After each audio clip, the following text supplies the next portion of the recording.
Next topic natin is about feedback connection. So mayroon tayong block diagram. So sa previous discussion natin, diniscuss natin yung parallel connection ng block diagram saka series connection.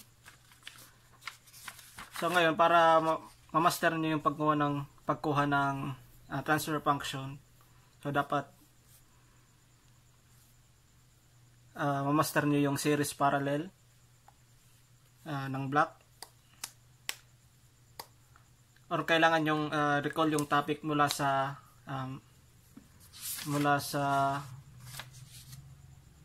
mathematical model of control sa system. So masterin nyo yun, yung topic doon papunta dito. So para ma-master nyo to, so paano natin to i-analyze? So yung meron tayong input na xs and output na ys. So summing point, ayan yung symbol ng summing point, and may block tayo na g of s, and meron tayong feedback na hs.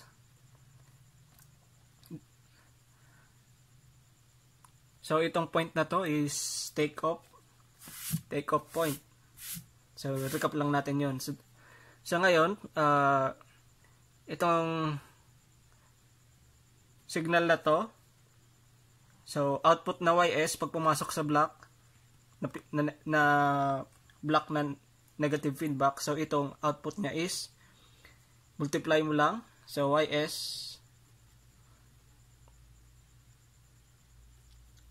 hs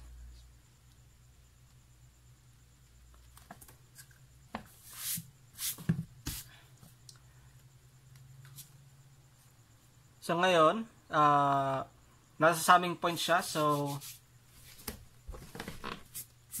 entering is equal to leaving. So itong es na to, so yung es is equal sa, so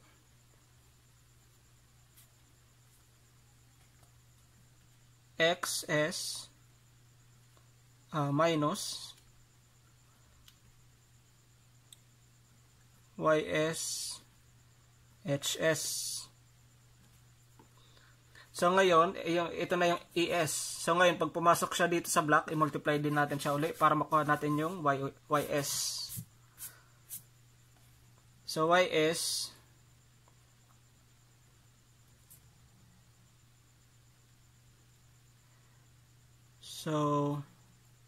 is equal sa,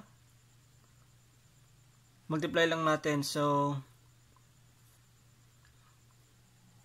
gawin natin bracket, so xs minus ys hs. So multiply lang natin, so gs. So itong es na to, pag pumasok dito sa block, i-multiply lang.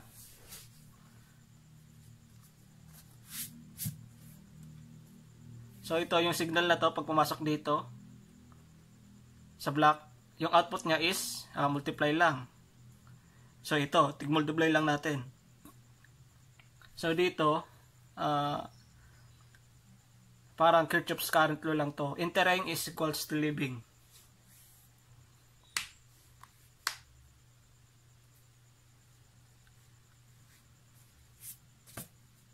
So ito yung entering, dalawa. Tapos ito leaving. So ngayon,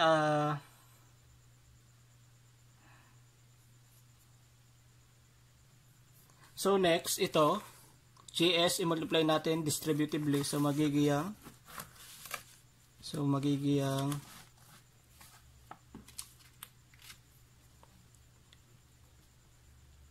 ys is equals to xs gs minus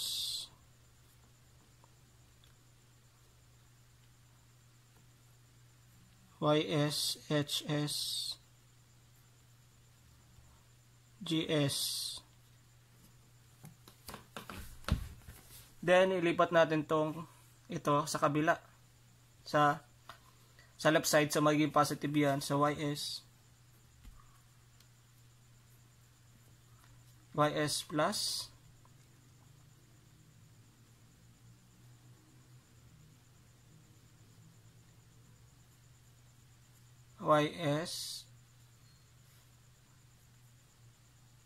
hs gs is equal to x sgs. Then ito, so common, pwede natin i-factor out. So ys, gawin natin bracket. So magiging 1 plus hs gs is equals to xs gs. So ngayon, kung kukunin natin yung transfer function, diba? Transfer function is equal to ratio ng output, so ys over the input signal na xs. Yun yung transfer function. So equate natin sa ys over xs, so magiging siyang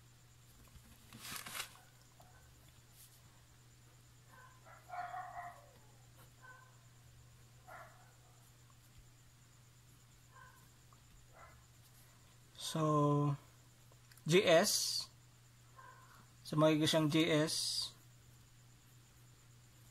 over 1 plus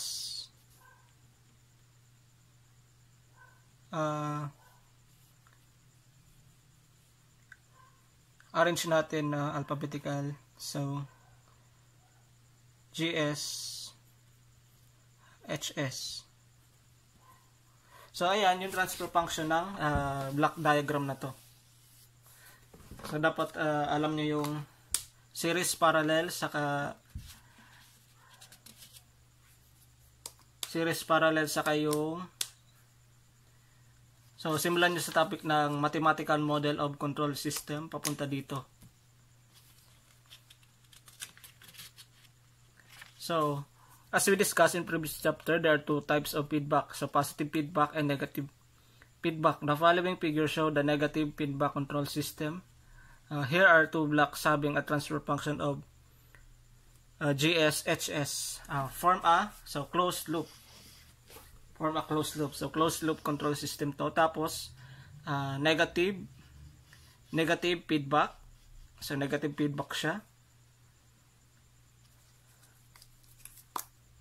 So ito yung transfer function ng block diagram na to. So check natin kung tama.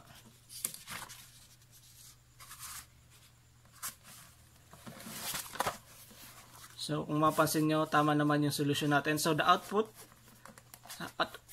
of the summing point, so yung es is equals to xs minus hsys. So kinumpute na natin to. The output ys is equals to ys is equals to esgs. So yung esgs natin, ito na yun. So substitute lang natin, substitute es to the value in the above equation. So substitute natin to dito. So ito na siya. So ito rin yan. So yung kinumpute natin. So pag negative feedback, ito yung transfer function niya. Negative feedback.